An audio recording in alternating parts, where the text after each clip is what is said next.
just a little bit after 1 o'clock, and we'll walk through this. And together, Dr. Mary Sinclair and I are going to work together on getting this thing kicked off.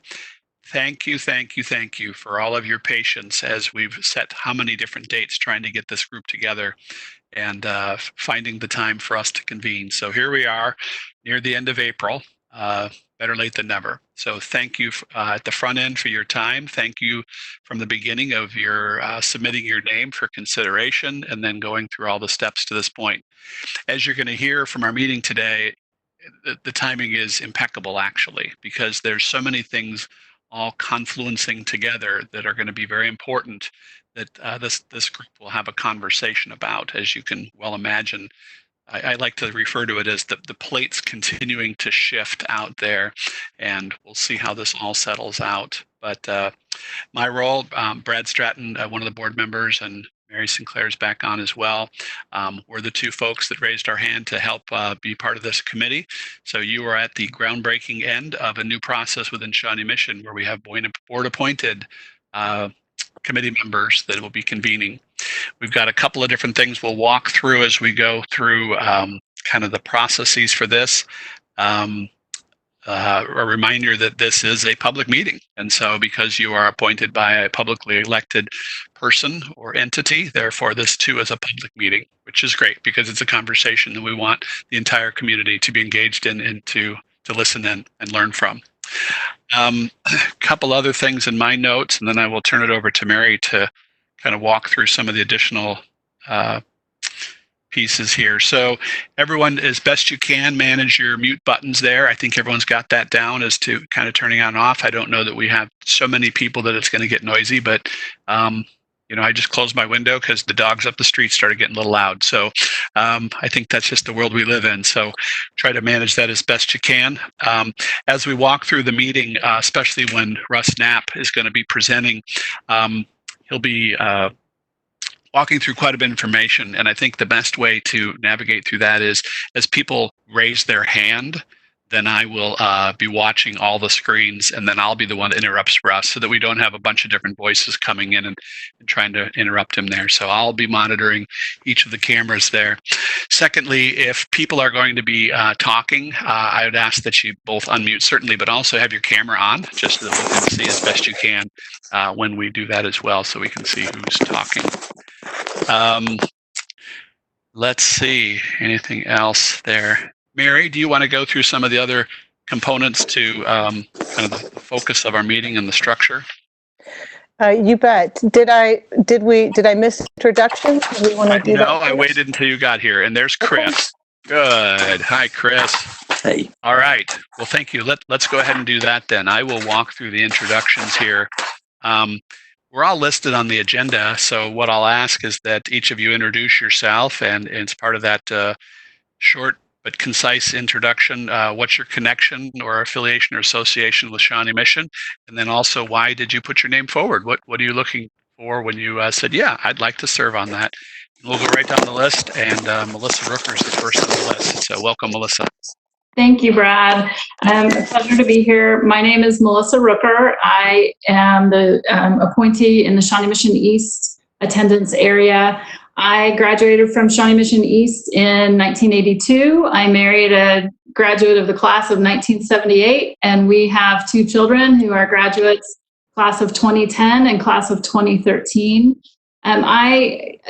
For those of you who aren't aware, I served 3 terms in the Kansas House of Representatives and helped draft the current school finance formula. This was my focus area as public policy, tracking both the financing and the policies surrounding public education. So when I heard that this was a committee that was forming, it felt like a place that I really needed to volunteer some of my time. I know this community cares deeply about the quality of the educational experience delivered by Shawnee Mission, and we are very committed as a community. And I'm happy to lend my perspective on the way the school finance formula operates and affects our district locally. So I'm happy to be here. Great. Thank you, Melissa. As I mentioned earlier, Susan Metzger is not able to be with us today, but I'll say hello to Susan because I know she's going to watch the recorded version of this later. Next up is Ryan Winegar. Ryan, welcome. And your mute button's on, Ryan.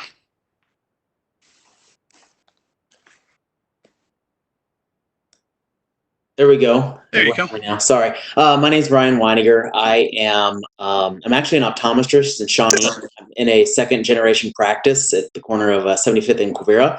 I graduated from Shawnee Mission Northwest in 1995. I went through Milk Creek, Trail Ridge, and Northwest. I married Jill Sinkler, formerly known as. She lived in Shawnee, graduated from Northwest, and went to Benninghoven, Trail Ridge, and Northwest. So we're high school sweethearts and been together since. We still live in the Shawnee Mission Northwest neighborhood. My son's a sophomore at Northwest. My oldest son and my youngest son is a sixth grader at Mill Creek. They both have followed the same lineage that I have going through the Shawnee Mission District. My mother was a teacher for 40 years at Rose Hill Elementary, and my mother-in-law was a teacher for 25 years at Shawnee Mission South. So I have a vested interest in the Shawnee Mission School District, the community.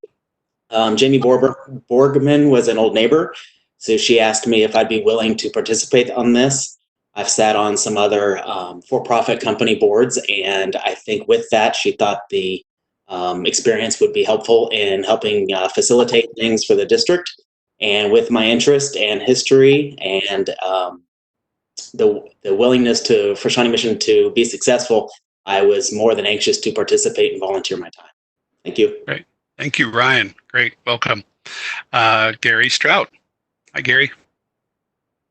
Hey, my name is Gary Strout. I'm the South Area representative. I was appointed by Jessica Hembry.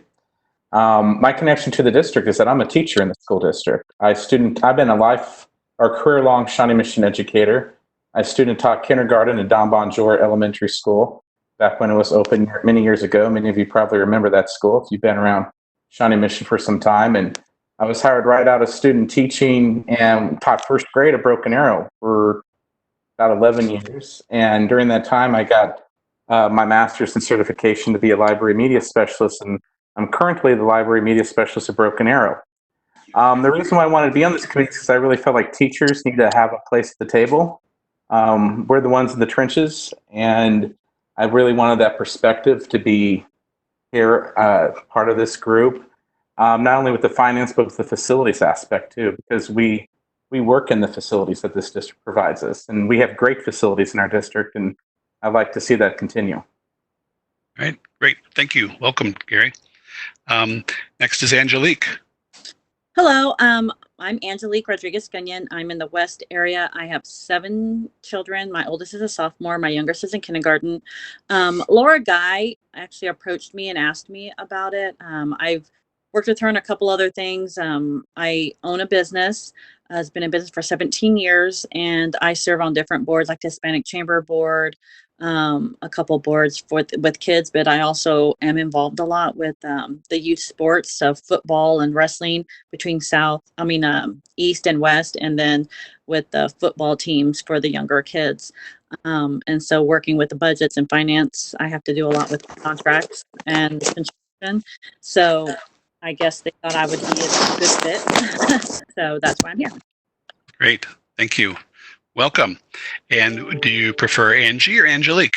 Either one's fine, but Angie's suitable. Okay, good, because I heard someone refer to you that way earlier. Susan Lindahl, welcome. Thank you. Thank you. I have 2 children who graduated from Shawnee Mission South High School. And now our daughter, Jennifer, has a 3rd grader at Sunflower Elementary. And I have worked as a CFO and COO in the college and university settings at Baker University, at Kansas City, Kansas Community College, and also at Westminster College. And then I've served as a financial panel reviewer for the Higher Learning Commission for, over 20 years. So we look at schools and universities to determine if they're meeting their ratios and if they're at risk. And then we advise if they need some assistance in the financial area. So that is my background in finance. I'm very passionate about the Shawnee Mission School District, and was very excited, to have this opportunity to be a part of, of this committee, and hope to be of help. Right. Thank you and welcome. And Chris White. Thank you very much. I'm just resetting that. My name is Chris White. I am a retired architect engineer. I was involved with communities in the 4-state region, helping them develop their schools and their bond issues, starting back in the early 70s or late 70s. I also had the wonderful opportunity to work for the Shawnee Mission School District for 10 years, helping with the bond, capital improvement, and infrastructure improvements around the district. I was asked by, I represent an at-large seat, and Brad asked me to, if I was interested, and with my background and my passion for education, I would say it was a pretty good match. So, and I thank Brad and the rest of the committee and board members for inviting me. Great. Thank you, Chris. And then since the list has my name next, I'll just reintroduce myself as Brad Stratton. I serve on the board in the at-large, one of the 2 at-large seats. I think next month I'll have served 5 years on the Shawnee Mission School Board. Prior to that, I served on the advisory boards that go back about 15 years ago. Was a role that I've served, and I think I did every other role possible except PTA within my kids' schools. I like to say to people when they ask me where I went to school, I said, well, I went to East, and then I add to it that I went to Wausau East in Wausau, Wisconsin. But interestingly enough, my family moved here after I graduated, and so both of my sisters attended Shawnee Mission East, and then our daughter graduated from Shawnee Mission East. So lots of connections to this district. We also have a special ed daughter that went through the district and attended at a variety of the buildings, and so I got a pretty good exposure of quite a few of the buildings, going to quite a few parent meetings over the years. My interests, because of my profession, I guess one of them, I'm in the investment management business, so I'm around a lot of numbers, a lot of spreadsheets on a regular basis. And needless to say, those numbers are changing every second in these environments. But I also was very interested in developing this structure over the last several years, wanting to make sure we have more opportunity for patrons to be involved. So this is what that work has been, is to come to this point. So thank you for agreeing to be part of this. And Dr. Sinclair, I'll turn to you. Hi, I'm Mary Sinclair, and I serve on I'm the East Area representative on the school board. I'm also an alumni of Shawnee Mission, along with 4 of my siblings. We all are Trailwood Thunderbirds alumni, and then I went on through Indian Creek, then Meadowbrook, and my oldest brother went through South. The rest of us all graduated from East. And my 2 kiddos are alumni of Highlands, Indian Hills, and East as well. I've served as a PTA president and legislative liaison kind of all the way through. So my kind of association with the district prior to becoming on the board has been primarily through PTA. And a parent, and served as a SMAC legislative liaison as well. My reason for serving on this committee probably stems back from my days as an educational researcher, and I worked for a research institute, and part of our role was to kind of bridge that gap between research and practice. And as legislative liaison through the PTA, that's also been a piece of our role, is in that wearing that hat, is to help PTA members kind of understand what's happening in the legislature and how those policies impact what we can do in the schools. And I see this committee as kind of that bridge to helping facilitate that shared understanding of the district budget, and to support and inform decision-making in our efforts collectively to fulfill the district mission. Great. Thank you. We have several staff folks that are on here. We have a couple of folks that will be facilitating and supporting our work, and the first one is Dr. Atha. Turn to you, Rick. Well, good afternoon. As Brad said, my name is Rick Atha. I'm finishing this year my 48th year in public education, of which the last 15 has been in Kansas and the last 5 in the Shawnee Mission School District. I've served in a variety of roles in those 48 years, as you might imagine, from classroom teacher, 14 years, and moving through the various administrative chairs from assistant principal to high school principal to working at central office and a variety of roles as well, to include superintendent for 10 years in Garden City, Kansas, out west. So I hope I bring a plethora of experiences to the committee, and I serve, my role on this committee is to serve more as a resource and to provide information to this committee that might help you just to kind of have some really good conversations along school finance as well as facilities. But Great. Thank you for the opportunity to serve. Great. Thank you for being here. And Russ Snap. Hello, Russ, who we'll hear from in more detail later, but certainly introduce yourself, Russ. Yes, hello, everyone. Russell Knapp, born and raised up in Iowa, attended Truman State University where I got my accounting degree, passed the CPA exam at that time, got 4 years of auditing from the Missouri State Auditor's Office. Then Kansas City, Kansas Community College, I had a job there for 6 years. That's what brought me to the Kansas City area. Started with Shawnee Mission School District in 1998 as the budget manager. And then my last 8 years with the district, I have been in the CFO role. So that's 21 years of working with Kansas school finance, and I've been through a lot of the up and downs with the recessions and the battles over school finance. Great. Thank you. Thank you and welcome. And Bob Robinson. Hello, Bob. Hi, Brad. Yeah, I'm Bob Robinson, Executive Director of Facilities. I've been with the district 6 years now. This is will be my 30th year as facilities director in different districts. So I have some background in facilities. I just last week I had my 16th grandchild born, so I have a lot of kids in the area, but outside of Shawnee Mission. I do live in Shawnee, Kansas, and glad to be here and hope I can help you guys answer any questions. Thank you. Thank you, Bob. Thank you. Terry Wintering, who thank you again for all of the coordinating effort here. She wears so many hats in this district, and now we've added the Chief Technology Officer in so many ways. So Terry, thank you very much for all your efforts, and why don't you introduce yourself? I am Terry Wintering, as Brad said. I'll be starting my 30th year in the district in June. So I've done several jobs. I've been in this one about 9 years as a support to the superintendent. My kids went through Rose Hill, Indian Woods and South. So Ryan, 2 of my children had your mom and absolutely loved her. She was fabulous. So please tell her I said hello. And Absolutely. yeah, and other than that, I've just been here to try and help, and hopefully we'll all get through this meeting today. Thank We're you. so good. Terry, have you ever been elected to a role in Shawnee Mission?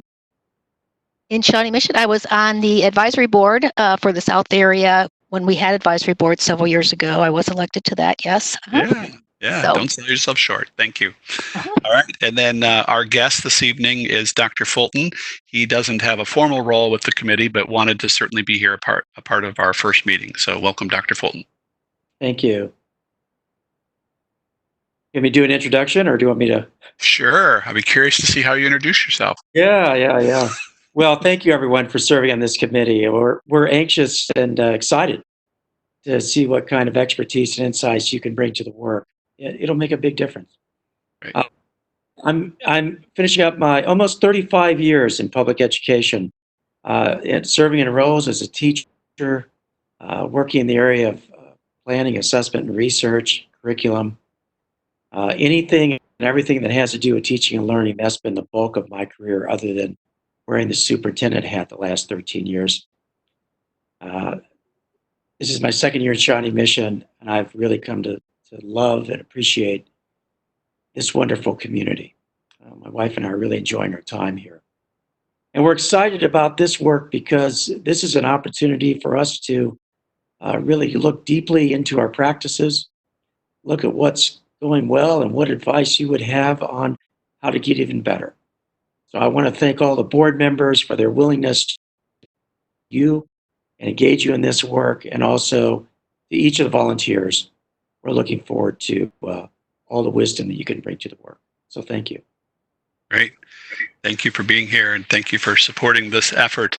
Amongst the many, I laughingly think of how many phone calls and web calls you have now scheduled every day trying to navigate communications across our whole district. So thank you for carving out some time for this. Just as another matter of explanation, we have Shannon and Doug that are also in the background from our tech team monitoring this meeting. And thank you for all of your support as you helped us both get up to speed here, but also to make sure that this meeting works effectively and successfully. Thank you both. And with that, I'll turn it over to Mary, who will talk a little bit about the overview of our committee and our process and purpose. And I'll chime in too. Mute button, Mary. Thank you. Sorry, I didn't click that hard enough. So I thought we could begin by just reviewing some ground rules. And I am going to share a starter list here. All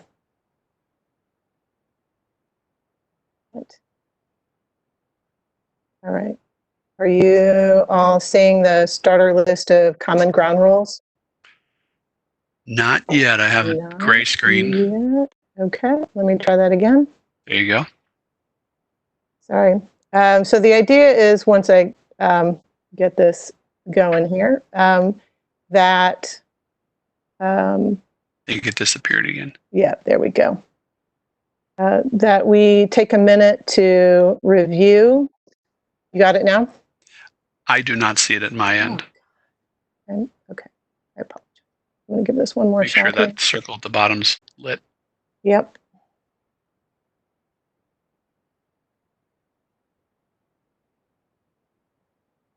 There you go. There you go. Okay, clicking challenges, sorry. So I thought I'd start us off with some of the kind of more common ground rules. And then if we could take a minute to review these. And then when you're ready, Brad, if you could facilitate folks chiming in to either add a ground rule for our group, to make an edit to one that's on the list here, or to delete a rule if that's not one that we kind of find relevant for our group. So why don't you take a minute, and Brad, I'm going to let you facilitate, and I'll try to edit as I hear feedback. Okay, so I can see on my screen everyone there. So if you want to interrupt as we go, this is real basic. We've kind of begged and borrowed from other meetings that are adopting this platform, both digital or web-based, but then also when we get to meet face-to-face going forward as well. As I said at the outset, we are a public meeting for a public entity. So Kansas Open Meeting Act laws also oversee or guide our work as well. We will try as best we can to start and end on time. We've got 2 hours carved out for today from 1 to 3, and I'll try to wrap it up at 3 as best we can. Certainly being respectful, inclusive, and open-minded. Again, earlier we talked about the fact that each of us are brought to this for our perspective, and we come with a whole host of backgrounds, as we just heard in the introductions, and it'll be very helpful to have your perspective be brought forward as we have to make some pretty big decisions at the board and the district levels. And this is where your work's going to be so important, but it be done in a way that we can each have equal voice as we talk about these important subjects.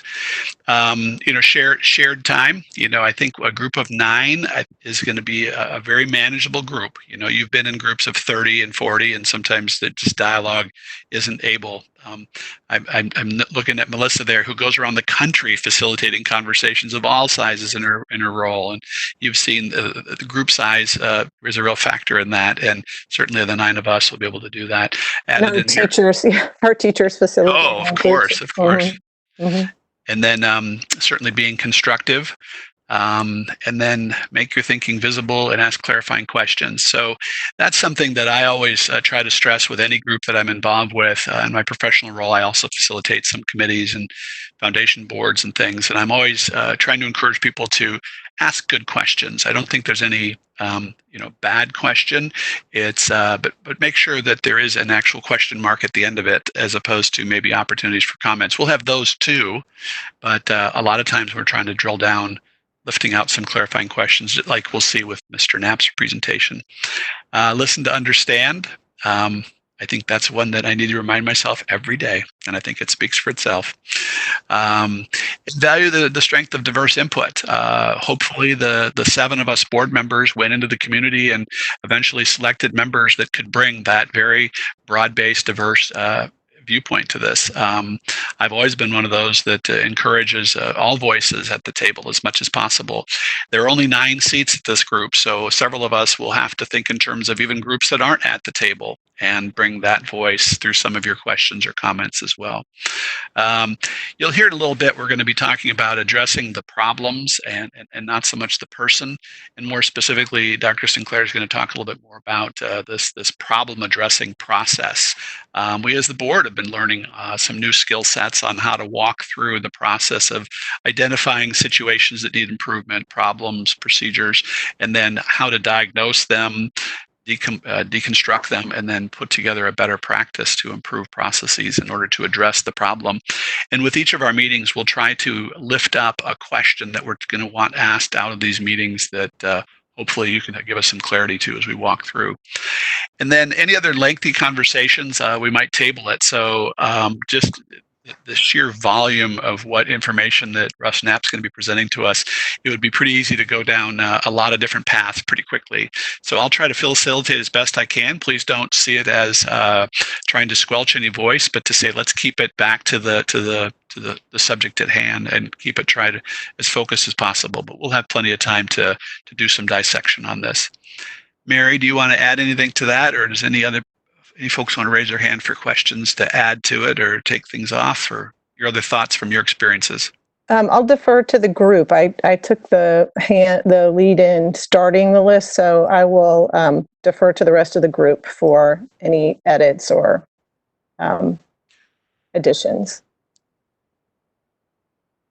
Yes, Melissa.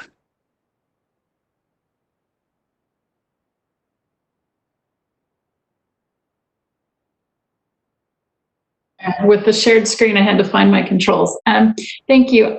Can I offer the perspective and for consideration that we address the work from a strengths-based perspective? I think it's easy to become very negative and look at and identify all the problems and the hurdles, but I have found that in the work I'm currently doing with the Kansas Children's Cabinet, we do this. We take a look at the needs of children and their families, and we try and offer strengths-based language and framing for the work that we do. And I think it brings everybody together around finding solutions rather than just focusing on the problems. So obviously we have to have in setting up the work that we're going to do as a committee, there will be issues that need addressing. But if we could come at this from this strengths-based perspective and find the positive path forward and solutions to the issues that are identified, I think it might be a useful way to go. That would be my thought here. I like that. Do you see that as an elaboration of being constructive, or? Yeah, I think that's an appropriate place to put it, but I like having it flagged specifically. Yeah, I do too. Thank you for that. Anyone else? All right, we'll wrap that up. Thank you, and Mariel will memorialize that for our list of items for us to govern ourselves through. We also included a committee description involved here, and this has been a long-standing work in process, and we did a summation of it, some of which was part of board action over the years, where we actually formed the guidelines to create our committees and our task forces within the district. And then in November, we established this group, and then we began soliciting the input, and your names came forward, and then your names were officially selected and approved in January. And here we are in April already. That's too bad. But that's the crazy spring we've had. But a lot of these documents were developed with such that to give us some purpose and parameters, ways of communicating and the like, and then really the objectives of this group as well. The reason I asked Terry Wintering earlier about her role is, because we used to have advisory committees and advisory boards within the school district, and they actually went from 1969 to, and then I'm looking at my wall because somewhere I have the certificate that says "Thank you for your service, but you're done."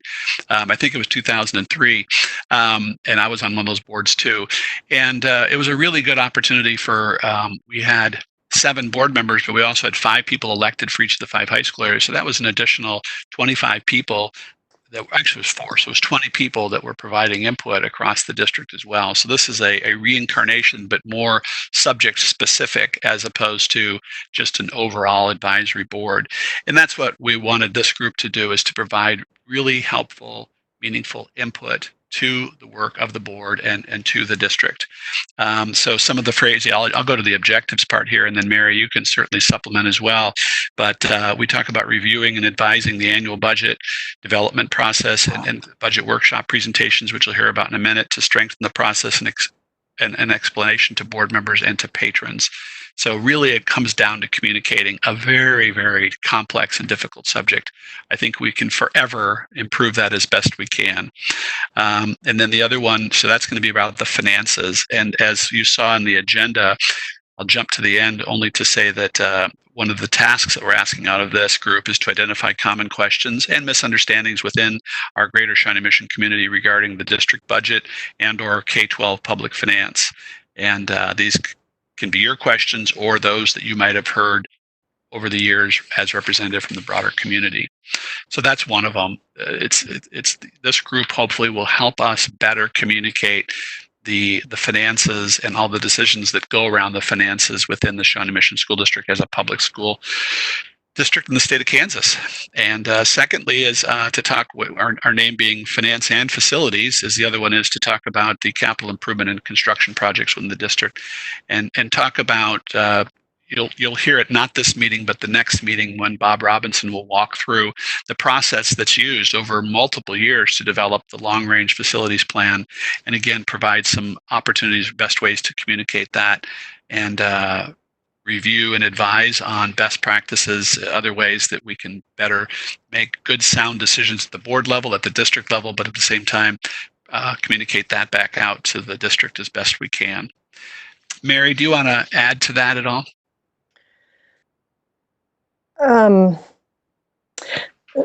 Maybe I'll throw it back to the committee members to see if there are any questions regarding the description of the committee. We had approved a shorter version of this description back in, when was that? Back in November. And for sake of clarification, we put a few more details and tried to flush the committee description out a little bit more. So if you all have had a chance to look through that attachment from yesterday, I'm just curious if anybody has any other questions or thoughts about our intended goal here. I think the purpose of the committee will continue to evolve as we get into the work of this group. All right, I see Chris raising his hand, and he'll turn off the mute button there. There you go. Is there a place where we can look at the strategic plan that has been presented? I know it's been out there somewhere, but at this time, is there some place I can look at it? I believe it has its own dedicated tab or page on the district website. So perfect. Thank you. You'll be able to find it there. Also, I think I was, my research background, I can't help myself. I've started a running list of links that I think might prove to be handy references for all of us on the committee. And so I will make sure that a quick link to the strategic plan is one of those. And as we kind of move through the conversation, I think I'll try to update that and we'll see how we can make that a living document. Okay. Questions, comments, thoughts about the task here? And I know you received this when you applied in the beginning. Certainly this was part of the guiding description that you applied for. The only question I have, and I don't see it in here, is the terms of membership. So in other words, is this a 12-month, 18-month? Is it correlate with your board member? How does that go? I may have missed it, but I haven't seen that. You're stuck for life. No, I'm kidding. Yeah, that's right. Supreme Court. No, there is an actual defined process for folks rolling on and off the committee. I don't have that at my fingertips, but the idea was to have some of us serve, and it was 1 year and then the others in 2 years, so that we have a rotation every other year.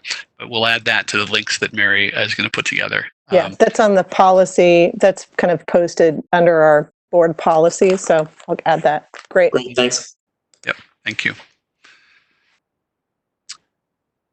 All right, well, we don't necessarily need to adopt anything because that's actually something that the board adopted and charged us with. So with that, we'll move on to the next item. One of the areas that when I've had pen in hand have always been intentional about is making sure that we have defined process, and that includes selecting our own leadership. We have the opportunity of the 9 of us to select a chair and a vice chair to guide us going forward. Mary and I jumped in the seats here initially to guide us to this point. And but as we're the first committee that's been created like this, and maybe down the road, hopefully down the road, we'll have a couple more, 3, 4 of these functioning and operating within the district. And so we wanted to give it a consistent process across each of these. But with that, I'll open it up to see if folks have suggestions or comments as it relates to leadership to guide us moving along here. Yes, Gary. And make sure you unmute. There you go. There you go. I would like to nominate Susan Lindahl to be the chairperson of the committee. I think she has a lot of good experience being a chief financial officer of 2 universities or colleges, and I think that's a lot of experience she could bring to the table that will help guide us through this process. And so that would be my nomination. Okay. And with each of these, I will ask the person nominated if they'd be willing to be considered in a vote of the committee. Susan? Yeah. Yes, I would. I would be honored to. Okay. Thank you. All right. I see Chris.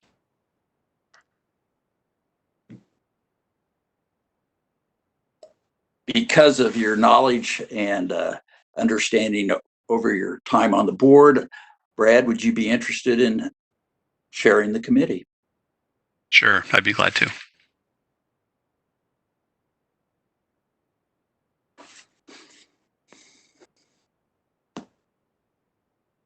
Any other folks?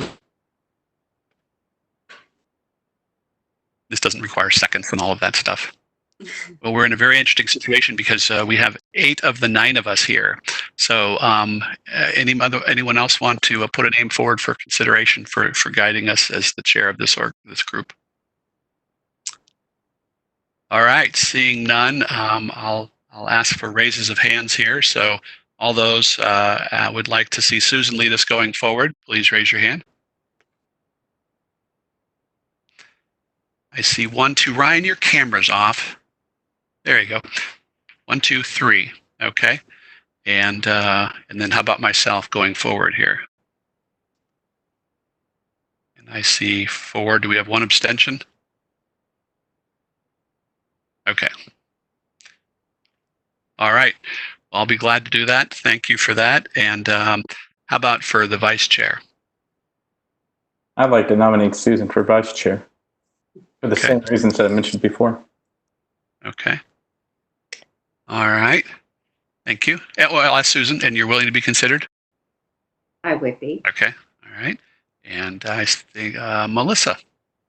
Hey, Brad. I would like to see, I would like to nominate Mary Sinclair if she's willing. I think to get us started, I think the background and as you described it, Mary, moving from the policy and research into practice, I think is a skill set that would be very valuable as a starting point. I think moving forward, there are several of us on this committee, myself included, that would be interested in stepping into leadership roles. But I think on this ground floor, it might serve us well.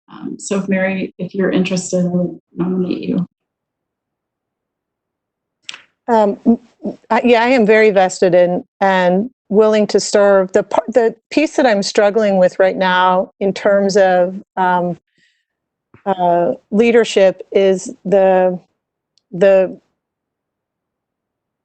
logistics of the COVID and the stay at home. And so I think the intent was to have kind of this collective group of folks from across the community. The capacity to get this work done, to get the materials together, all the pieces that go into making this a functioning and productive committee, and having these stay-at-home guidelines are making it so challenging that logistically, I feel like with Brad and I serving, and Susan, I appreciate your willingness. Melissa, I appreciate your willingness, and I fully perceive that is a direction that we could go once we get out of this stay-at-home order, or at least we get a rhythm going. I would just say that as I see the guidance that was set up by the school board, we're supposed to, it's somewhere in here, it speaks to the first meeting of each school year. So we are on a very strange schedule starting up in April, and could envision, making some decisions down the road to shift to having one of us as a community member join the leadership chair, vice chair team. But I think I'm personally staging starting up a new committee through the Children's Cabinet, and I'm recognizing the challenges under current circumstances. So I think this is a solid leadership team to start with. All right, thank you all. Anyone else's name want to be put forward? We have Susan's and we have Mary's. Seeing none, I'll do the same. And Terry, are you getting this? I almost forget we got to record all this per vote. So you're seeing all of these? I cannot see anybody. I mean, I can see 3 screens, and that's it, 3 people. So if you would send me what you see, the vote. Okay. All right, I have them listed. Thank you. Okay. Brad, could I say something?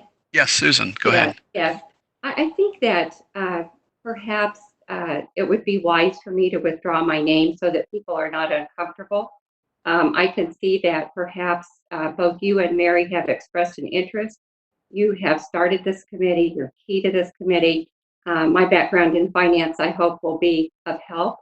But I can see where you're headed and certainly honor that. And so I would be more than happy to withdraw my name and leave the 2 of you to chair the committee.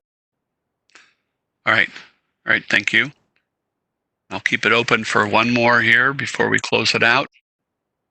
Anyone else raising your hand for a nomination? I would just suggest Mary. we come back and review this as we get going, because again, the intent is to be inclusive. I think we're just challenged by the current circumstances. So I would like us to revisit this again. Okay. All right, Gary. Yeah, I just want to say I appreciate all the points that was brought up by Melissa and everyone else. My feeling in nominating Susan was that I thought it was important that someone out in the community would have some part of the leadership role in this as well, someone not affiliated with the school district, so to say. Just a community voice, totally unaffiliated somehow. That was just my reasoning for nomination as well. Okay, thank you. And Melissa?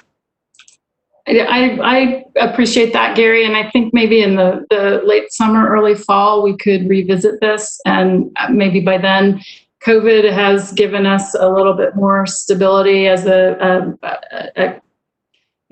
a society, not just the district and community, but some better direction on what we're going to be dealing with and all of that. And Susan, I want to thank you. I think I appreciate everybody who has introduced themselves on this committee today. I think there are strengths and differences, different skill sets that we are all bringing to this. And I am appreciative of this group of people assembled. So this is not a knock against anyone's qualifications. This is always a tricky thing. Gary, I appreciate your thoughts on it, and I would be open to suggesting that in a few months that we give this another look as we're starting the new school year. But it's late in the budget cycle for the state, and it's just a timing issue right now. I think we can hit the ground running at the moment with this group. So thank you. Okay. Seeing no other nominations, Mary will be selected by was that a raise of a hand, Chris, or were you pushing a button? Okay. Then Mary will serve in this term for vice chair by acclamation. So thank you for that. And thank you for all of your conversation around that. With that, we've already talked about some of the things addressing the task at hand. Mary, do you want to walk through a little bit more about the task defined piece that we have in our agenda?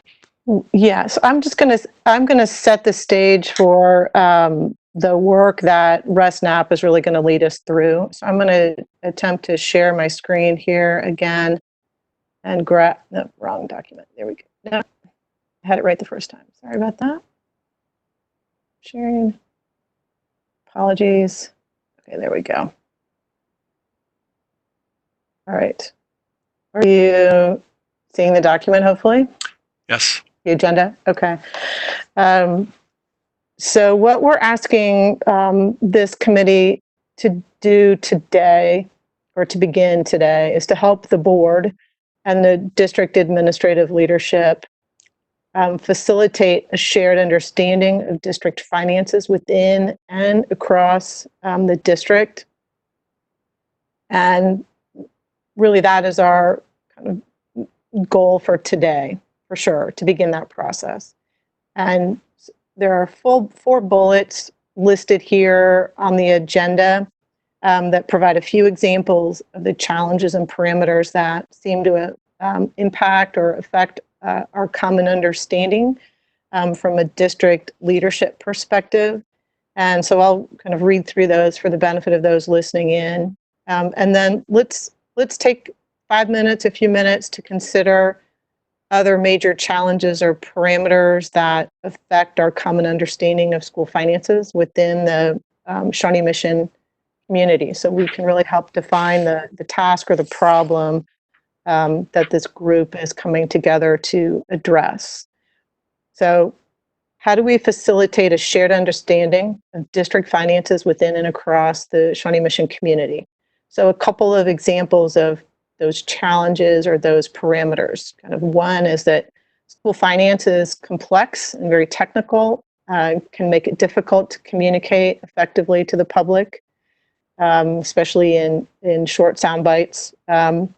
Another, the budget planning and decisions, just that whole process of planning and decisions are challenged by a number of factors. Mid-year or year-end changes to projected revenues. We have a pretty significant change to the Kansas revenue and those the general fund budgets across the country. States are looking at significant reductions in revenues, and 50% of all public education is funded by state's general fund on average. About half of state dollars go to public education. So we have kind of a potentially significant challenge ahead of us, as well as other things from year to year, changes in enrollment, special needs populations, or just kind of general restrictions on different funding sources. Federal dollars have restrictions, that kind of thing.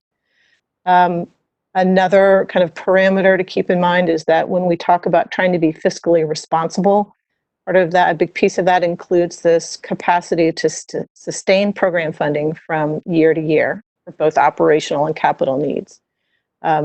Another parameter, Kansas law requires school districts to develop and improve an annual budget by a specific set of dates that begins each year in May and concludes generally in August. So if you all could take a minute and think about, as we're trying to promote this shared understanding of district finances, what are some additional challenges or parameters that you experience as community members or others that you might interact with? Yes, Gary. I can tell you as a teacher, a lot of parents will come to me and community members, they don't understand exactly the difference between,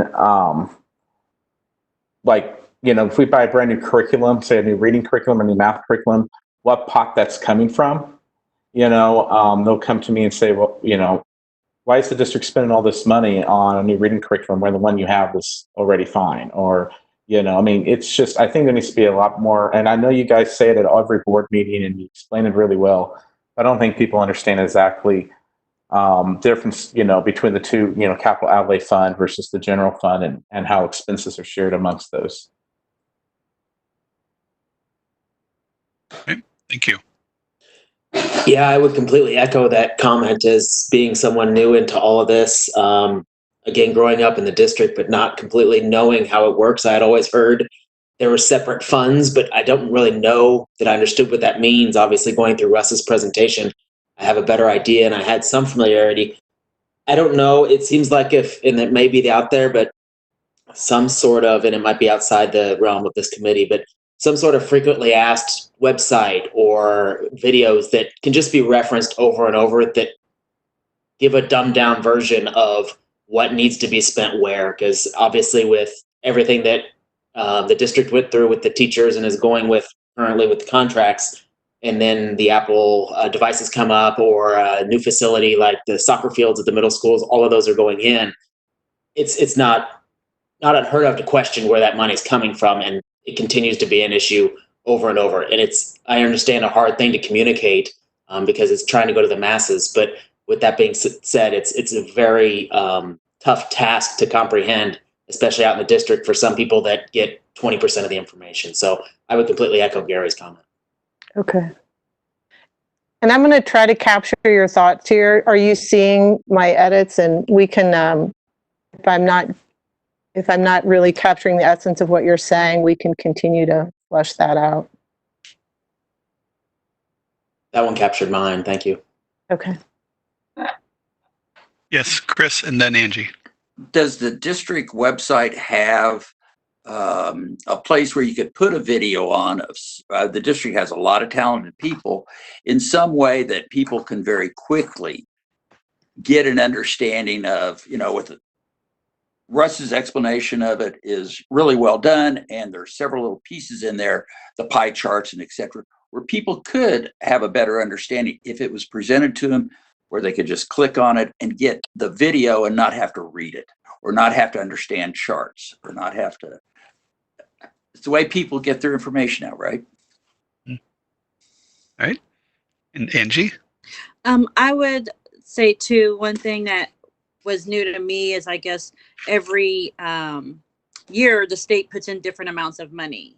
And so what we got this year is going to be different than next year. And of course, now with this whole pandemic, how that changes, maybe something so people know, we don't get the same amount of money or funds from the state each year. When I told someone that, they didn't believe me after we had a meeting with Dr. Fulton at our SMAC meeting, looking at 2 or 3 years from now, what that looks like. And they thought it was the same all the way around every year. And I think having some of that information, kind of like what they said before, so people understand, I think can be very helpful for people that don't know or rely on just media or social media from people. And then that would be my other thing, is how to address or who, I know we were looking at, leadership, but every day you see something on social media and either positive or negative, and how to address that, who to send that information to, I think is really important. So it's all concise and unified. Okay, thank you. Brad, it's Melissa. Melissa, hi. Just to jump in here, I love the idea of some enhanced FAQs or some method of putting this information out there for public consumption. I would add that a lot of the things I hear, I sense there's some confusion about decisions that are made that are assigned to, the district forcing us to do this or that, or not letting us do this or that. So I think as we are explaining the nuance of school finance, it would be helpful to also understand the difference between state level decision making through both the state legislature and the state board of education, and the types of requirements that are put in place. It affects teacher workload really directly, and it also affects some of the choices that parents see being made for their students. And I think it would be helpful to understand what we're doing because we are required to by one of those governing bodies that are at the state level versus where the district itself has the power to be determining local decisions.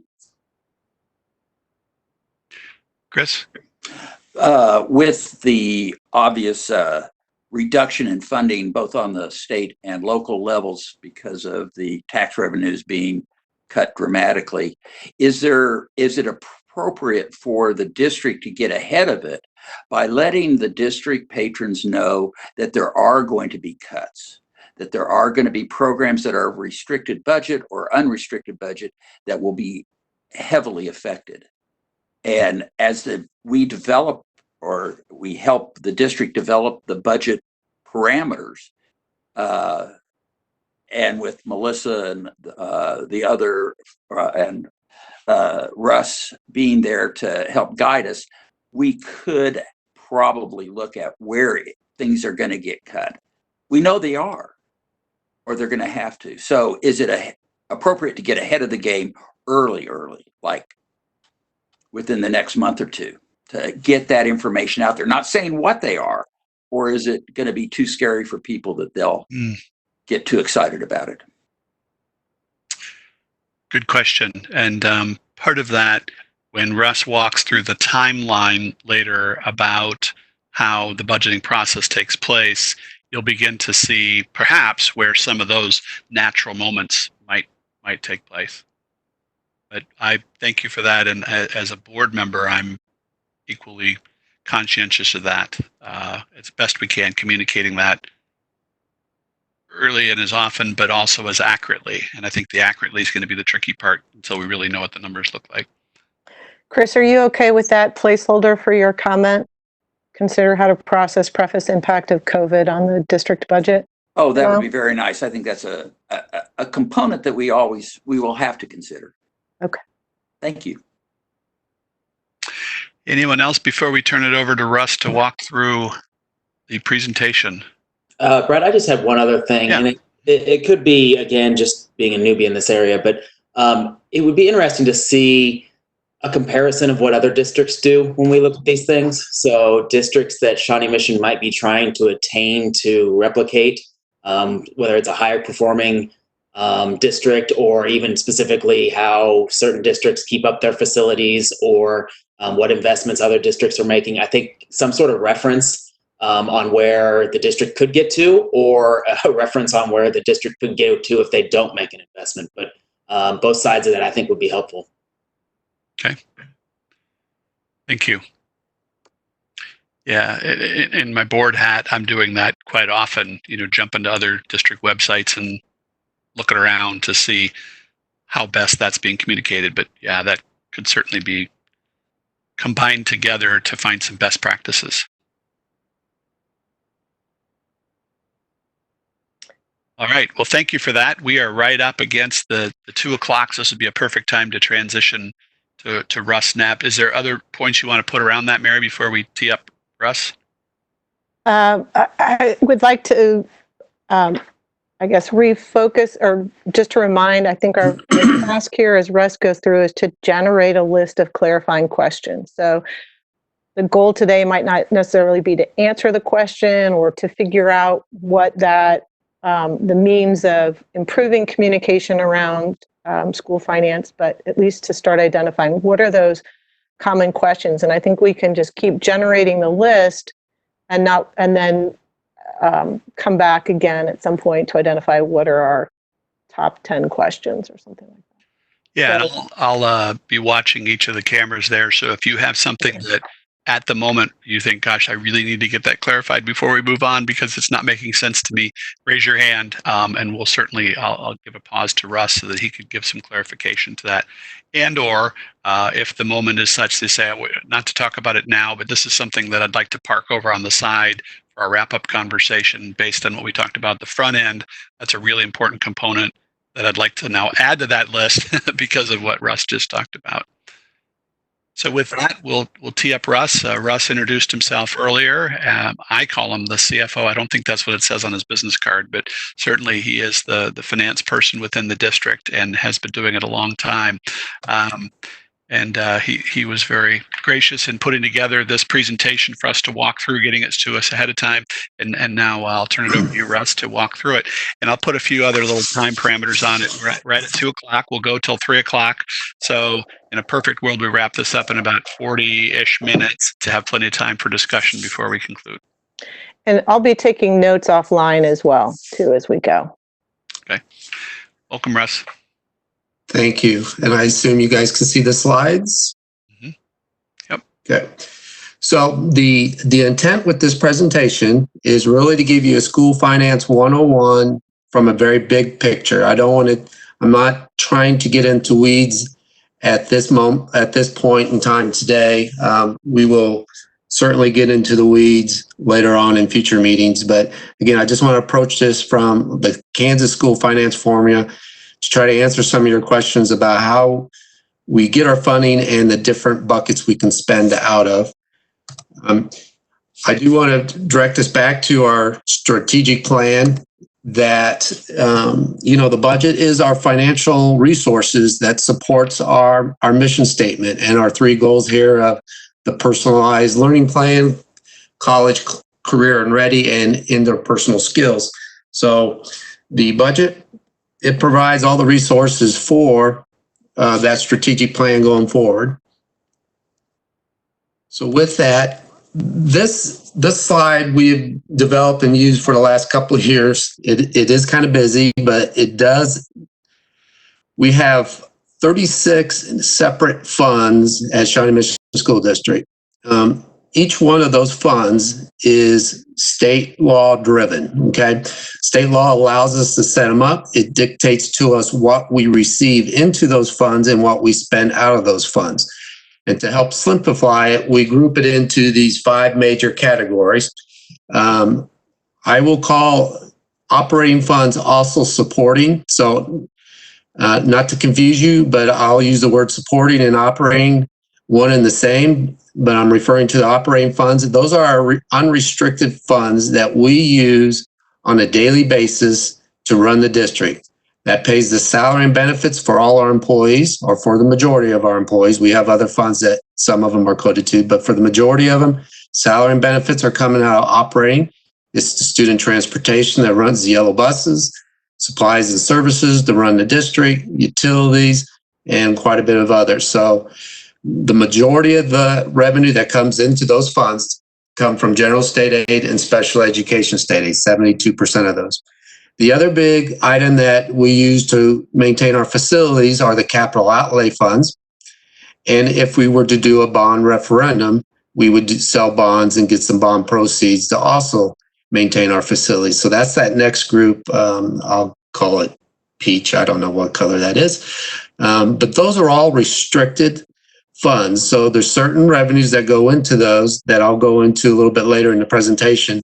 But below in the bullet points are kind of the things that we can spend that money on, and those are restricted. So outside of the operating funds, all the other funds are restricted for a specific purpose, and that is all dictated to us by state law.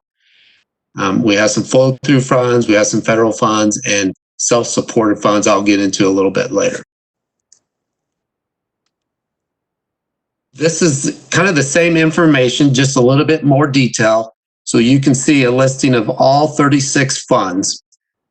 And the numbers that are represented here are our budgeted amounts. So these are not revenue numbers. These are our budgeted expenditure amounts that we would spend out of these funds.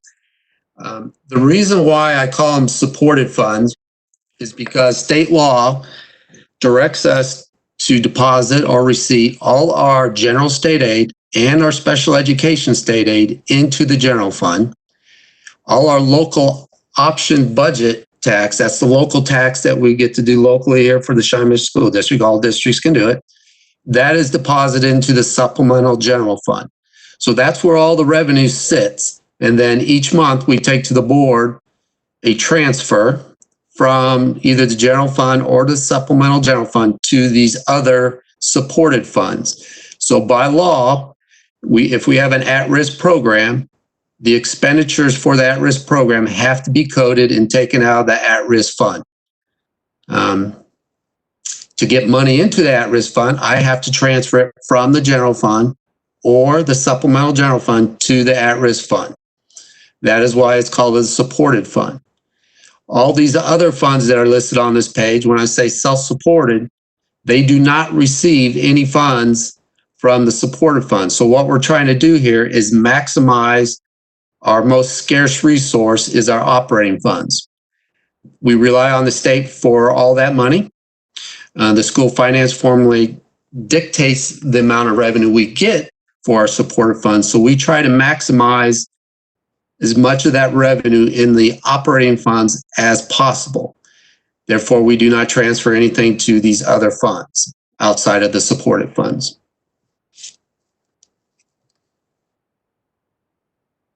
And this is just a pie chart to kind of graphically show Russ, you. Russ, Yes. I'm going to have you pause. We've got a hand up. Mary? Mary, you mute.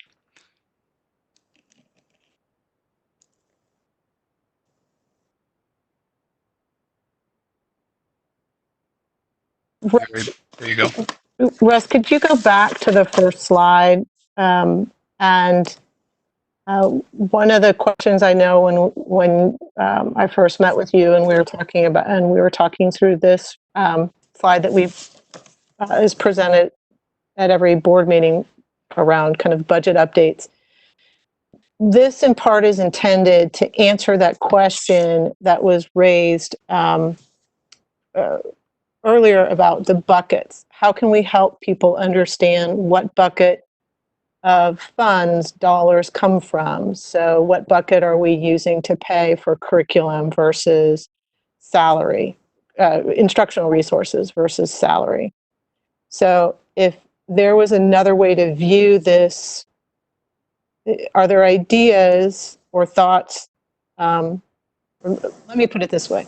If anybody has any thoughts or comments about how we can add to this slide or modify this slide or supplement this slide to answer the question about buckets of where those dollars come from.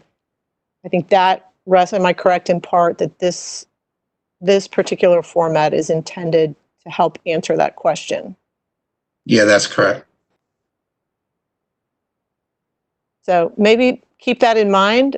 Or if you have thoughts right now, go ahead and share. But I wanted to. Okay. All right, Melissa?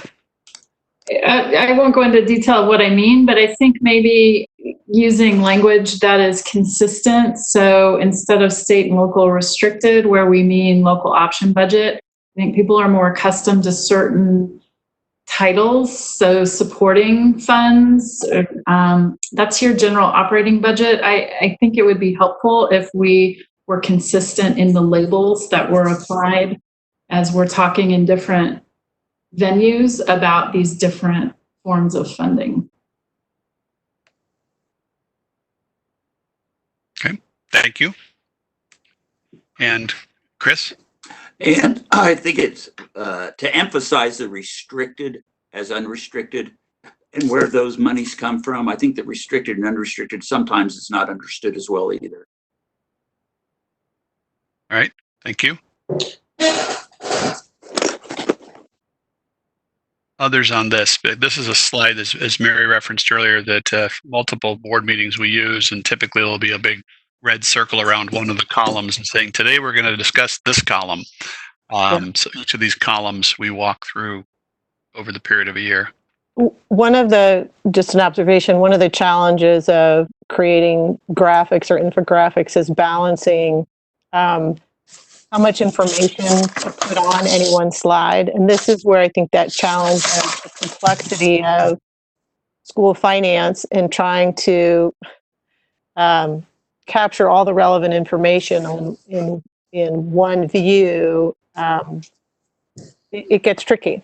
But it's important still to convey meaningful information. So we might not, again, have the answer at this moment, but let's kind of, I just wanted to flag this one particular slide. I think it could be benefited from some sort of appendix too. Reference it if you want, but the supporting first column, state makes up 72%. My simple brain wants to know where is the other 18% coming from? Local restricted versus state restricted. What does that mean? So I think you don't want to, I agree, you don't want to gum up this slide, but I think some sort of appendix to it that could explain more detail. And I know Russ's presentation does that, but maybe someone just seeing this on the website or listening to a board meeting may not completely understand what each of these columns mean. So an appendix that could be referenced may be beneficial. All right, thank you. And Gary? I kind of like that idea. If there was a way, and I'm just thinking as a teacher here, if there was a way we could have this slide on the website, and then, for example, where it says underneath bond, debt, or local restricted, major construction of renovation of facilities, if that was a link and someone clicked that and they gave them an example of what that was, what the district was doing in that area, then that could, it may answer their questions better. Right. So it's more interactive. I don't know if I explained myself well on that. Right. That's good. Yeah. It's dynamic. We would have links on it. Right. And then to give an example of what we're doing as a district in that area, so that they can kind of have a real world perspective on what's going on. Right. Okay. Angie? Yeah, and I agree with the appendix and putting that on there, because I know when 4 weeks ago, when everything was going on with like the teachers, and then they had the Apple thing, people didn't understand there are two different buckets.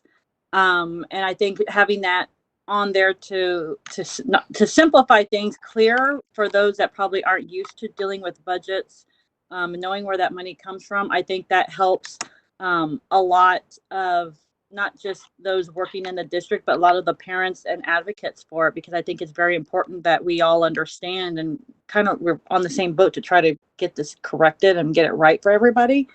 But I definitely think an appendix, I don't even think if we put asterisks like this, cannot be touched for whatever. And because it says it, but a lot of people don't understand it, or maybe allocated specifically for, certain groups. I think that helps out a lot too. All right. Great. Thank you. All right. Russ? Thank you, Russ. You're welcome. Well, this chart kind of gives you, I think, Ryan, you might have mentioned some percents, but you can see it gives you a little more detail, like 72% of your operating funds comes from state, but then 28% is your local option budget, for example.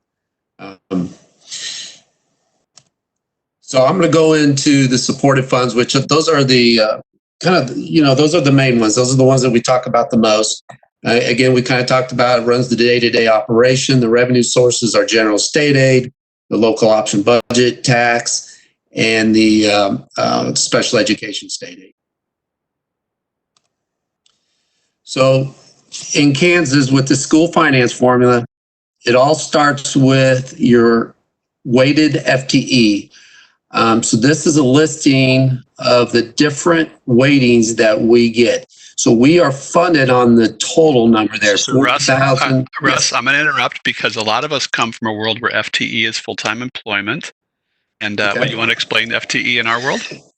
Absolutely. So full-time equivalent. So that's what FTE stands for, full-time equivalent. So if a student is full-time, in Kansas, they define it at 360 minutes of contact time during the day. Anything less than, they do a rounding, so anything less than 342 minutes would be considered a part-time student. So if, I can't do the math in my head, but if I'm 300 minutes, I might only be 0.8 FTE. If in the, before kindergarten was half day, they would be 0.5. Okay, so you would add that all up, and that's your full-time equivalency for a student. Okay, so the weighted FTE starts with your FTE enrollment. So we're really at 26,970. And again, that's FTE, that's not head count. Our head count is about 27,500. So the difference would be those students that are on a part-time basis. Then, you know, you talk about the bilingual students. CTE is your vocational programs. At risk is your free lunch program. We have a weighting called the high density at risk that we bring in $1 million to Shawnee Mission. It survived this year. It was set to sunset June 30th of this year. It was put back into the budget and funded for 2 more years. So we know we'll have that, assuming the budget doesn't get changed. New facilities is a weighting that was eliminated. And this will be the year that we're currently in 1920 is the last year we'll receive that weighting, and it goes away. Transportation is for students that we transport 2.5 miles or more. And this is regular transportation. This is not special ed. There is a low enrollment and high enrollment weighting. We're on the high enrollment, so we're at the highest of that correlation that they use. And that brings in 948.9. On the total opposite spectrum for a very small district, they would also get additional weighting. It's considerably more for a smaller district to receive more low enrollment weighting than what a high enrollment gets. And the concept behind that is larger districts are in urban, they have higher costs, so they need a little more weighting. Lower districts struggle with efficiency because they have lower class sizes, so they need more teachers to be able to teach those classes. They might only have 10 to 15 kids in the classroom, so they need that additional money to hire that additional staff. Cost of living is, there's only about 5 or 6 districts in the state of Kansas that has a cost of living weighting. State law says it can be no higher than 5.0. I think Shawnee Mission is at 4.69. We do not determine that. Again, that is state law. That's a state formula. It's based on your assessed valuation, I guess, compared to the average, I guess the cost of a home in your school district compared to the average statewide determines what your factor is. So like Blue Valley, for example, they're at 5.0. DeSoto's at 5.0. Shawnee Mission's about 4.69. And so we get that additional weighting. That was put into the formula maybe about 5, 6, 7 years ago. And then also special education. It's funded differently, but you are allowed to, you are required to run it through your general fund. Therefore, you can get your LOB on your special education. Okay, that's the only reason why they do that. So basically, they're funneling it through the general fund so local districts can tack on their LOB. Okay, so the weighted FTE is what we're funded on. We submit this to the state. Our official headcount day is September 20th, so you might hear about that. So whatever our enrollment is on September 20th is our weighted FTE, okay? We do get audited every year by the Kansas Department of Education. They usually come to our district the last week of October. They make adjustments to our weightings based on their audit. But by the middle of December, we kind of have a good idea what our weighted FTE is going to be for the year. So it could go up or down. But for the most part, it stays relatively pretty close to what we submit shortly after September 20th. I'll give a little pause there to see if there's any questions, Brad.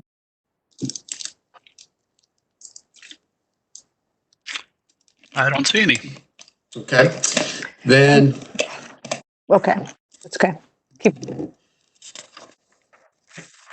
So then it's pretty simple math after that. So your general fund authority is that weighted FTE times the base amount, which is currently $4,436. That amount is determined by state legislators. That's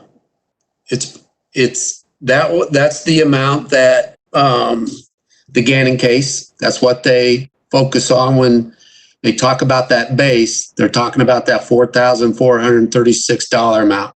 Where to set that at? What makes adequacy? What makes equity?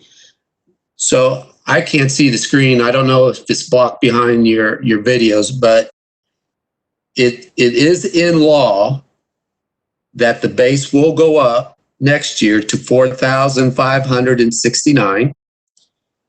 And then 2 years out, 4,706. 3 years out, 4,846. 4 years out, they flip to CPI, or Consumer Price Index. So whatever the CPI is for the Midwest, that's what the base will be going up based on that amount, based on that percent. So those are written into law. There real quick, because we got a hand up. Mary? Okay. When I think about these last two slides, Russ, and the conversations as PTA legislative liaison with folks at PTA meetings, one of the questions that comes up around this, or the way we talk about the weightings when we're thinking about FTE, is that what are they? Why are they? So we have these because these are those factors outside of the control of any school district to provide the same educational opportunities. So if you're a district that has a significant number of kids living in poverty, you're going to have different needs than a community that is located in a very rural area where they have to transport kids for hours and miles and miles. And so is it important that this part of the conversation be communicated, what these weightings are, why they're there? Angie, it kind of gets a little bit to the part of why the numbers change from year to year because our population might change. When you build a new building, you have access to some funds temporarily to help you launch that new building, and then those dollars go away. I mean, I'm curious at what level of explanation is relevant for these conversations to the community. Any thoughts? I'll do Ryan and then Melissa. You know, I think the two things that I look at, one is on the previous slide when you're going through those things, again comparing back to other districts. So Russ, you mentioned a couple times, you know, Atha's here, Blue Valley's here. I think you were talking about at the cost of living line. But, you know, how does that 40,478 compare to other districts in Johnson County? How does it compare to a Wyandotte County? And then what are the main drivers? So say Wyandotte comes in at 50. Well, what drove them to 50? Was it their higher at risk? Was it their lower cost of living? You know, what is the driver if there's a big fluctuation from one district to the other? And then how does Shawnee Mission compare to those other districts in competing suburbs? Those would be kind of my 2 points on that. The base kind of makes sense to me. I understand that. I understand when they talk about it, it makes sense. But this is the number to me, because it's a bigger number, is going to drive a different percentage in the funds that you get as opposed to the base. All right, thank you for that. And Melissa? Thanks. I think what's important to remember is that we had call it an experiment forced on us for 2 years under the block grant. Senate Bill 7 for 2 school years froze funding at the level of the prior year. None of these weightings came into play, and we actually experienced what that alternative looks like. It was a plan that was solidly supported by a certain faction of the legislature that had controlling numbers and a supporting governor. So block granting a set amount and letting the district use it to address educational needs at the local level, it was a disaster. So this is a way of aligning funding with the student body that a school district is trying to educate. So yeah, I mean, every district will have a different weighted FTE because of the characteristics of the students in the district itself. And so that bottom line number, the 40,478, part of it's blocked by controls, but that number is what is multiplied by the base amount per student and determines our total allocation from the state. The other note that we will finally next school year achieve a significant milestone with regard to our local option budget. Russ, are you going to be talking about where that point where the base surpasses $4,492 per student? We finally will get to calculate LOB based on the actual number as opposed to the artificial 4492. That's been in statute since 2008 or 9, I think. So. Yeah, I'll talk about that here in a minute. All right, thank you. I just lost my Wi-Fi there for most of from when Melissa was talking. So just so you know, sorry, I'm back. Okay, welcome back. Sorry about that. I heard your opening piece about the block grants.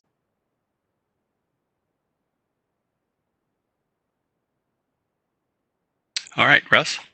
Okay, so as Melissa was saying, our weighted FTE is 40,478.2. You multiply it times the base, we're at 179,561,000. We have a virtual program that is on top of that. So our general fund authority is 179,667,000. That is, we cannot exceed that amount. We cannot spend more than that. That is our cap. We can spend less than that, but we cannot spend more than that. That is out of our control. The school finance formula dictates this for us, for all school districts in the state of Kansas. Okay? Then years ago, many years ago, vote of the people of your school district, you can do a local option budget. The max you can do by law is 33%. Shawnee Mission is at 33%. In 2015, we took a vote to the public, and it passed overwhelmingly, like in the 81% range, to keep it at 33%. So again, that is in state statute. We're at the max. We can't increase that.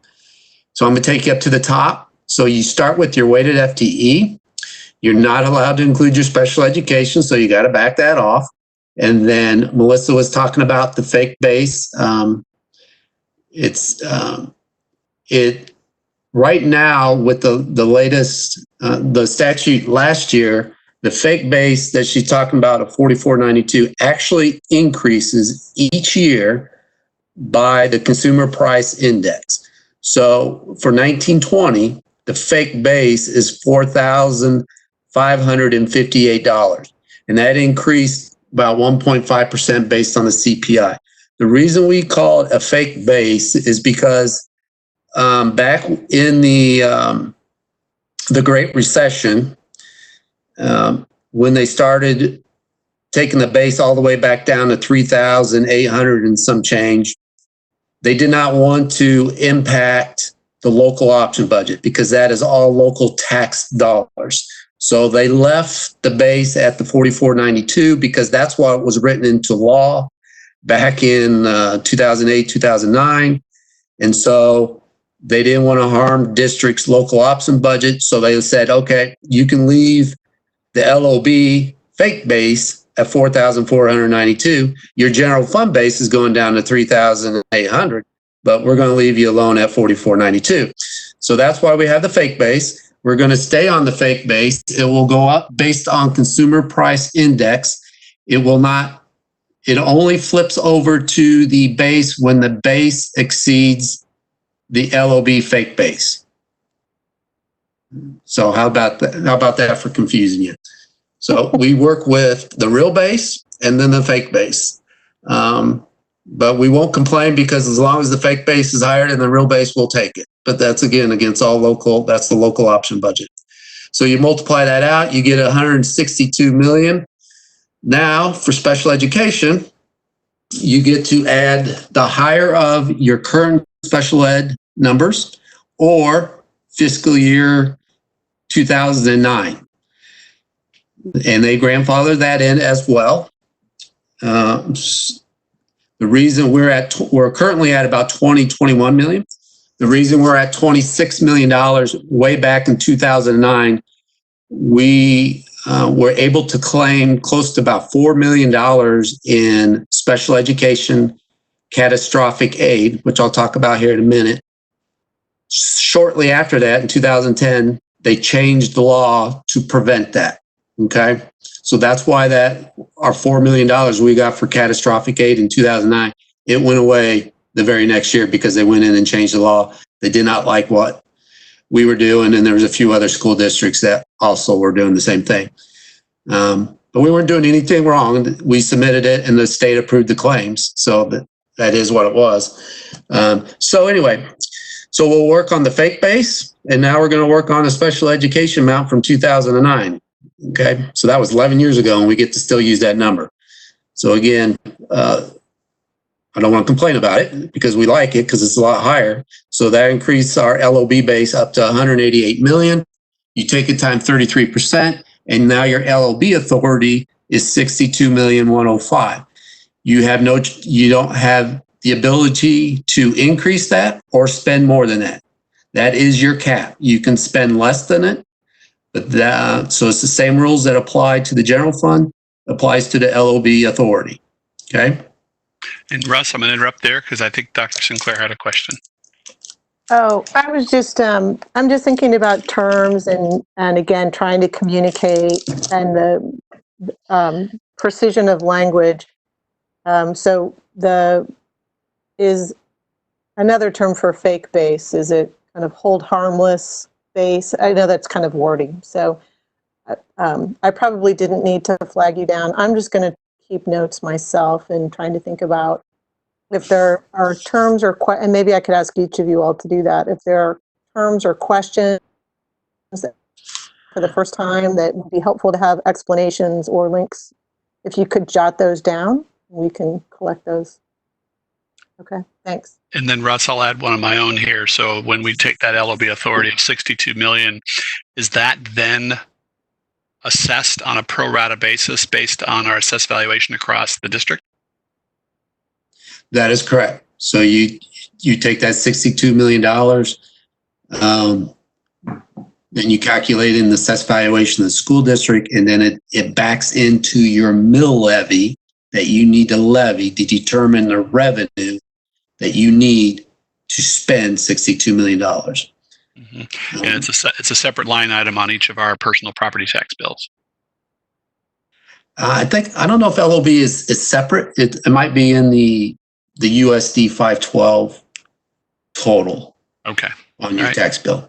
That's what I want. I might interject one thing, Mary, that I don't know if you really want to go into the weeds about fake base and all that, because it really doesn't matter, because everything on this page is state law driven. So the bottom line is it comes to 62 million and that's all you have to spend. So I don't know if you really want to get into the weeds about explaining all this, because you really have zero control of it at the local level other than that 33%, and we're already there. So I guess that'd be my only 2 cents on that. Okay, I'm nodding my head here. I don't know if you can see that. Okay. So I'm gonna move on. So special education, we get our state aid through this mechanism.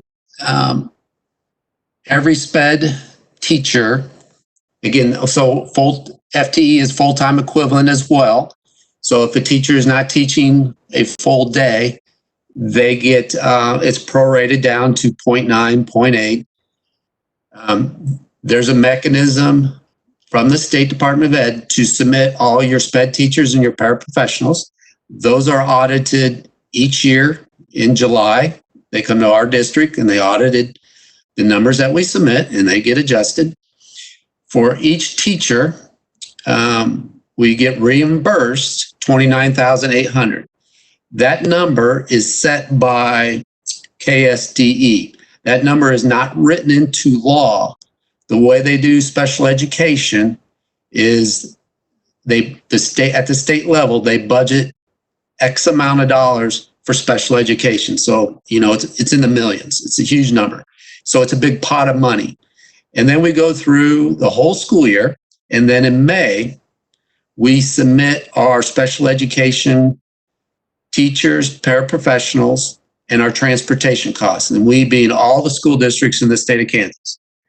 Then the state summarizes all those. They look how much money's in the pool and they just prorate it out and they set that 29,800 number so that every dollar is spent from the pool. The bad part about that is we can take some hits at very late in the fiscal year.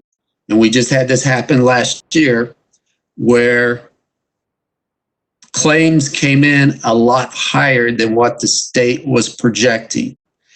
They told school districts to build their budgets on about $31,000. And don't quote me on that, but it's around that number. So we built our budget on receiving $31,000 per special ed teacher. And then in May, it came in and said, oh, by the way, claims were higher than expected.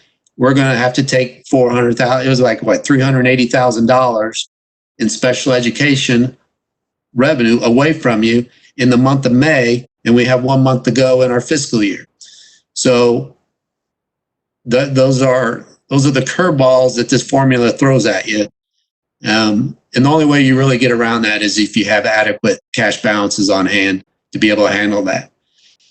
At the same time that they took $380,000 away, I think maybe the week before that, I did my budget presentation to the board and I built it on $31,200 because they said the state increased special education funding by 7.5%, which is great. However, then they came back and said, oh, by the way, since claims were so high this year, we're going to lower the 31,200 all the way back to 29,800. So then the amount that I just presented to the board, I just lost $800,000 in anticipated revenue for my next school year. So those are the challenges that school districts face in the state of Kansas on the way they fund the special education. They go through this reconciliation process, but it always happens so late in the fiscal year in May that it's difficult for districts to react to it and budget accordingly. So that's a little bit of my soapbox. I'll get back to this. So special ed teachers, they get reimbursed at $29,800. Paraprofessionals are at 40%, so $11,920. We submit our special ed transportation costs. So this is the school bus is just for the special ed kids. You turn in your costs and they reimburse you at 80%. Then there's another in the state law where they give school districts Medicaid replacement state aid. We get about $191,000. And then here's the catastrophic aid.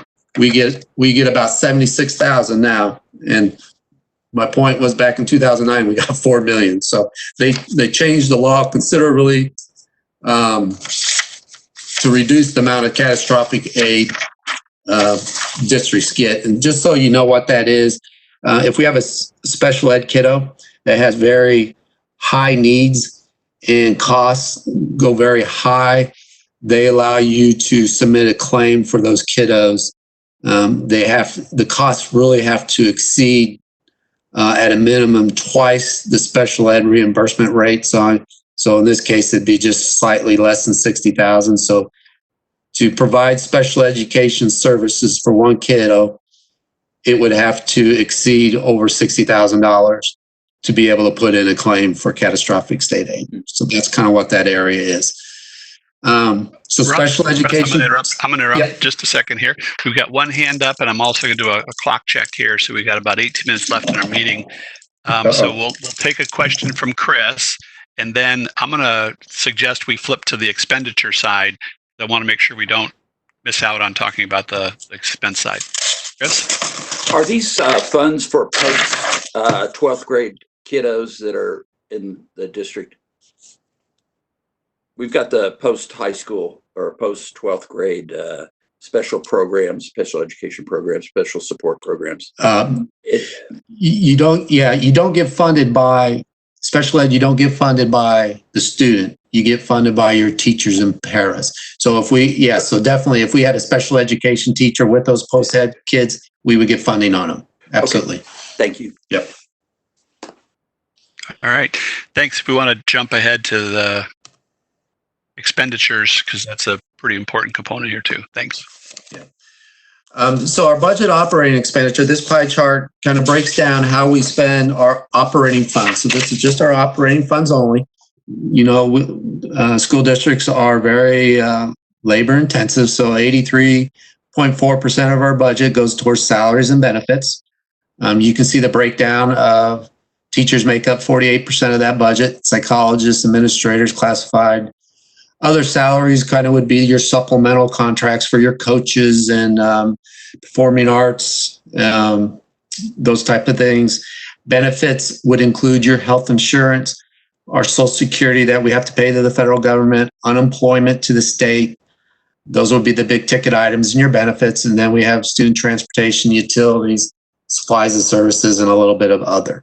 So that's kind of the big picture look of what we spend our operating expenditures on. In the general fund money that I just talked about that we receive, general state aid and LOB money, the local option budget, that's what is used to pay for this whole pie chart. Okay. It's not just for salaries. And when we talk about more funding from the state each year, it has to go to paying for the raises. It has to go for paying for the cost of living adjustments that are inherent with supplies and services, with utilities, transportation contracts. Any of those cost of living adjustments that go up year to year, it comes from that general state aid money, that base amount that goes up.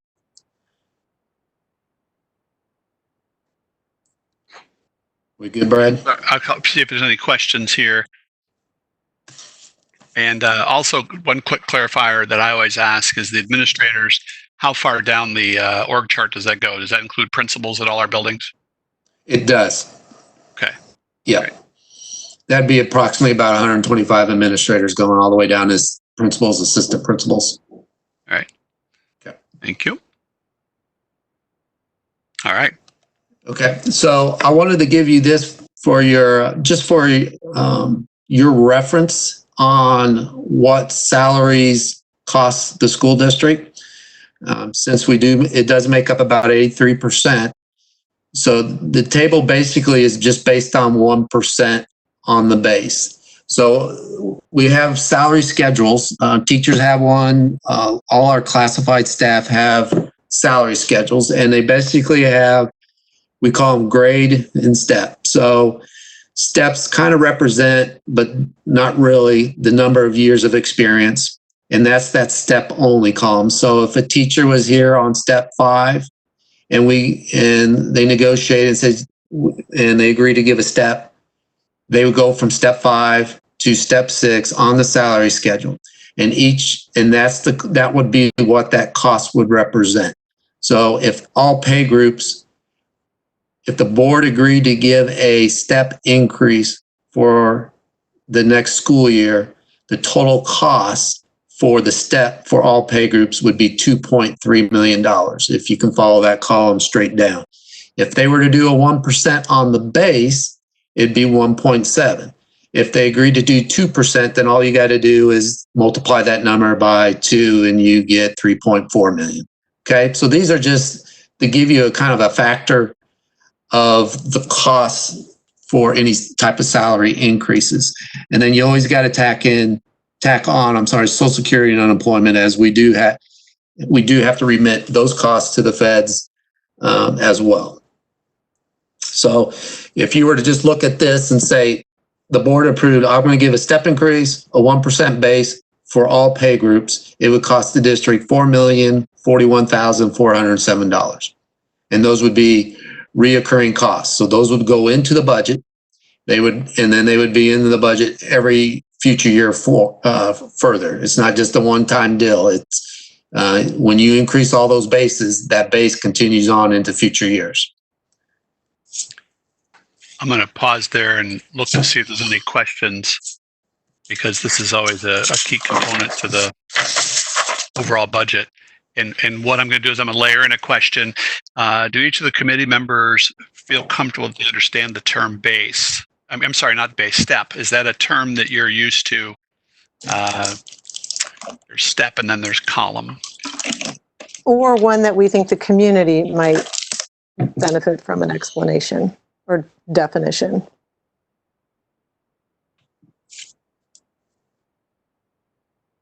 I think the 1% base obviously makes sense. Could I get an explanation on what a step is? I think I know, but just to verify.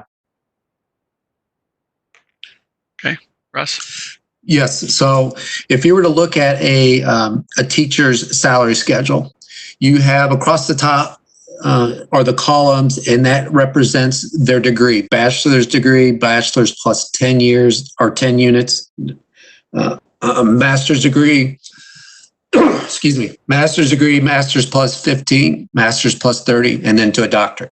And then along the rows are steps 3 through 24, and that's kind of represents the years of experience.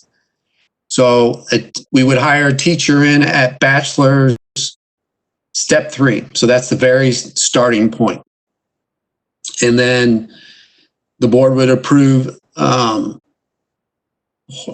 step increase. So then next year, that teacher's contract would go from a bachelor's degree step 3 to a bachelor's degree step 4. And there's approximately about $2,000 increase in salary.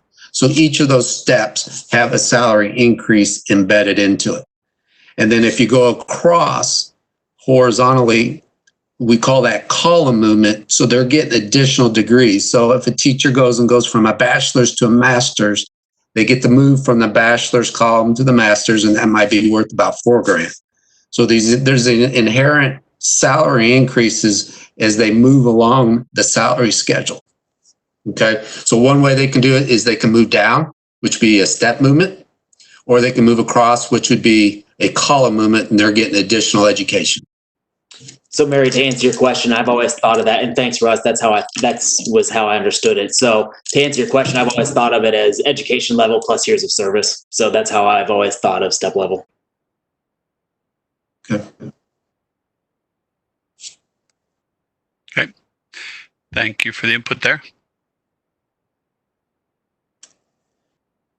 And then this, so if you got any questions in here, this is just really a reference dollar amount, what the major categories that we spend our operating funds on. So you can see there on the left, and our budget is approximately $242.8 million that we went in for this school year 2020. Okay. Okay. Summary of fund balances. This kind of just brings it all together. The the revenue line is our total revenues that we collected. So if you can just think if as a business and our checkbook, we brought in actually, so I'm going to look at 18-19. We brought in $236.6 million. We actually spent $237.8 million. So we spent more than we took in. So we used the terminology surplus deficit.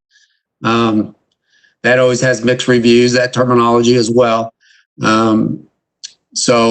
But it's basically, net income, net loss. If you're in the, had a private business or a small business or something like that. So that particular year, we spent more than we took in by 1.1 million. And when we do that, that comes from our fund balances, or because we're governmental, they use the term fund balances. That's actually pretty much your cash balance, your checkbook balance, your, whatever terminology you want to use, but that's what that represents. So at the beginning of the year, we started the year at 14.3 million.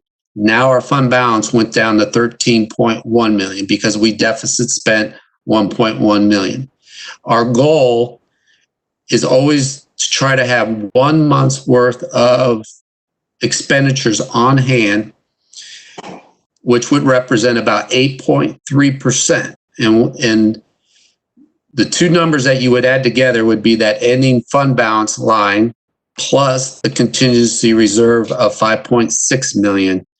That's what we would add together, and we would use to see if we have 1 month worth of expenditures, or 8.3%. Okay. I'll pause. Questions about that? This is last year's school year.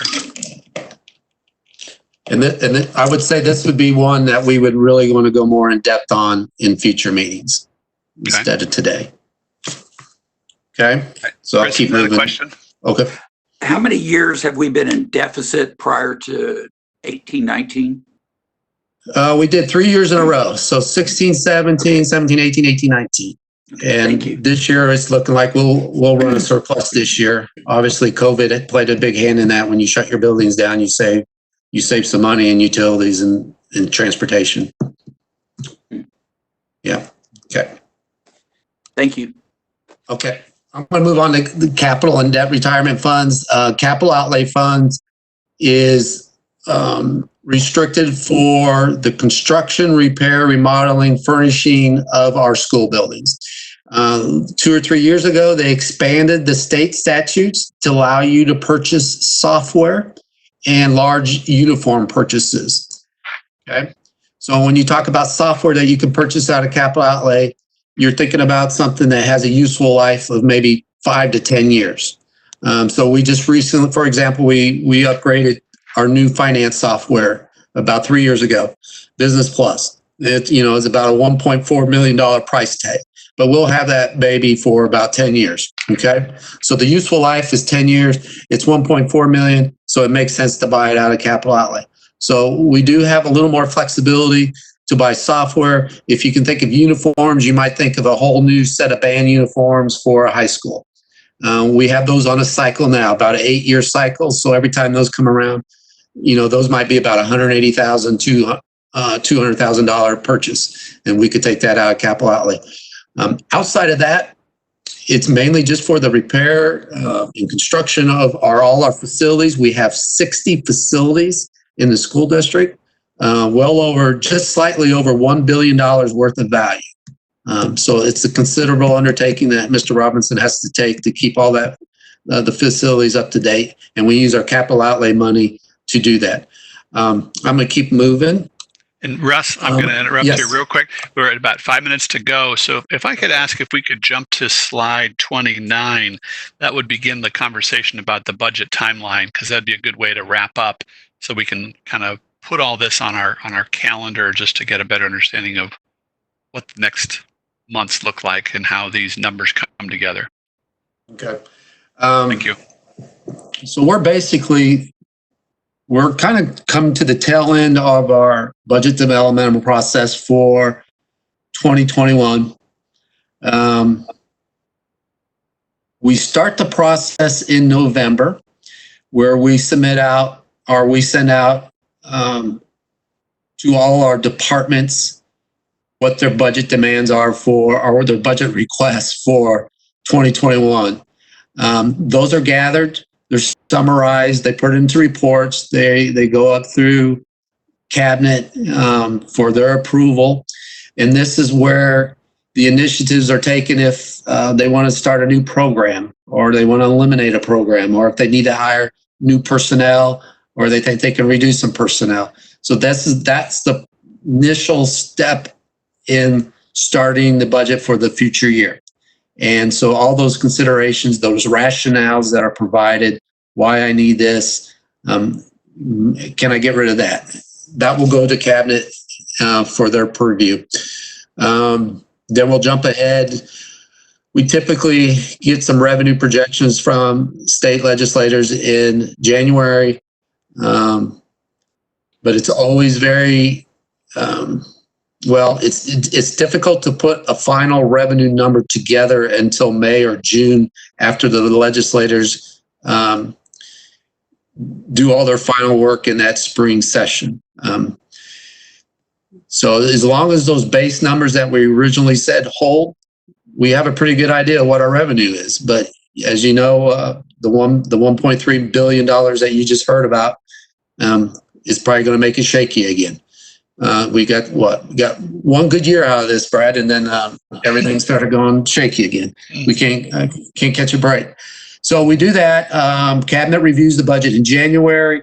Staffing allocations are reviewed. So that's between the school buildings, principals, and our HR department. They go through a staffing of how many teachers they need based on projected enrollments, their master schedules, et cetera. They go through all that process.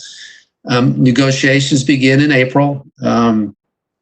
We get health insurance quotes from Blue Cross Blue Shield. That's a huge component of our budget, and we don't get that until May. We stared at a pretty big sizable increase last year. I believe it was 7% or so in that range. We tweak our final budgets for transportation utilities because it's in May. When you get through the winter months in utilities, you get a better picture of what your utility costs are going to be. And by May, you're kind of through all those, so you can really get a better idea of what you can budget for next year. Then in May, we have 2 budget workshops that I come to the board and present the future year budget to them. I do one just on non-operating funds, which is more capital outlay and debt. And then we focus one just kind of on operating funds and federal dollars. And those are both public meetings. They're during the budget meeting, during the board meeting. And it's a conversation between I and Dr. Fulton and Dr. Atha and the board. And then the budget approval process, I'm going to jump to that in July and August. So on May 11th, coming up, I'll do a workshop with the board on non-operating funds. May 26th, I'll cover operating funds. Then we're kind of jump over into the state statute-driven requirements. So we are required by state law to publish our budget in a newspaper, believe it or not. It costs us $4,000 to do that. You would think they would get with the times and do something different there. But we publish that in the newspaper. It has to be in there for 10 days.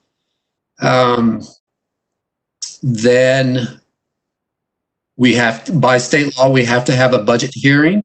So tentative date would be August 10th.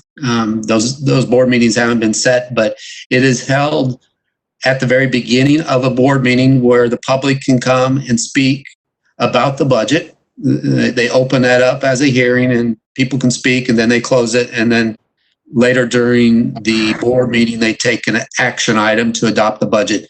And then by August 25th, we have to submit it to the county. So that's kind of the timeline that we develop it internally and the timeline that state law drives us. Great. Thank you. I want to make sure that we made it through that piece of it, because now you can take each of these moving parts of the finance process and put them on a timeline. We are right at 3. I want to honor that, but I want to turn to everyone to see if there's any clarifying questions that you have here, but also let you know that there's 2 pieces I'm going to encourage everyone. One is write down your questions that you develop after this. And if you don't mind, if you could send them to Terry, then she can get them to the appropriate persons to answer them. I do want to remind everybody that we are technically a public entity, so we're going to stay away from reply alls and things like that when it comes to emails. And instead, we're going to route everything through Terry. Terry can get the answer and then certainly get it back to us so that she can be the conduit to that. Are there any questions right now that you want to clarify based on what Russ walked through here? It was an awful lot to digest, I know.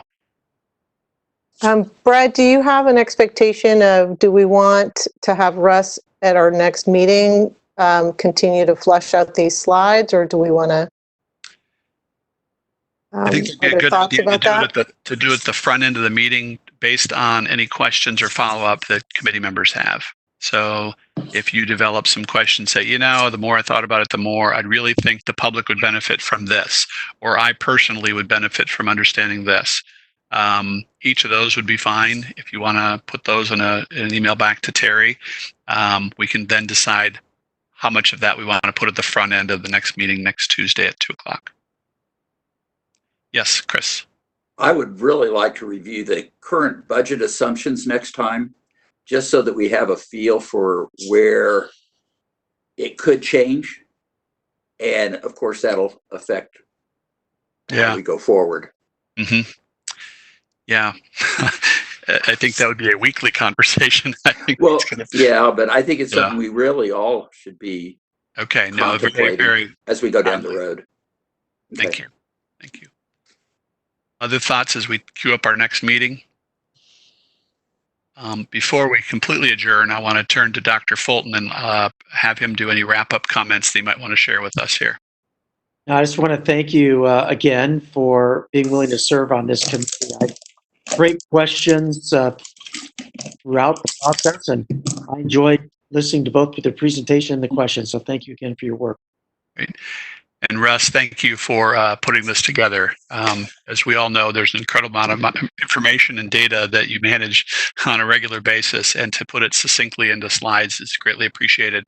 And one of the work of this group is going to help you do your job even better, and that is try to find ways that we can make this as communicated back to the community as possible, because we all benefit from knowledge. Any parting thoughts as we wrap up? I do have one more, Brad.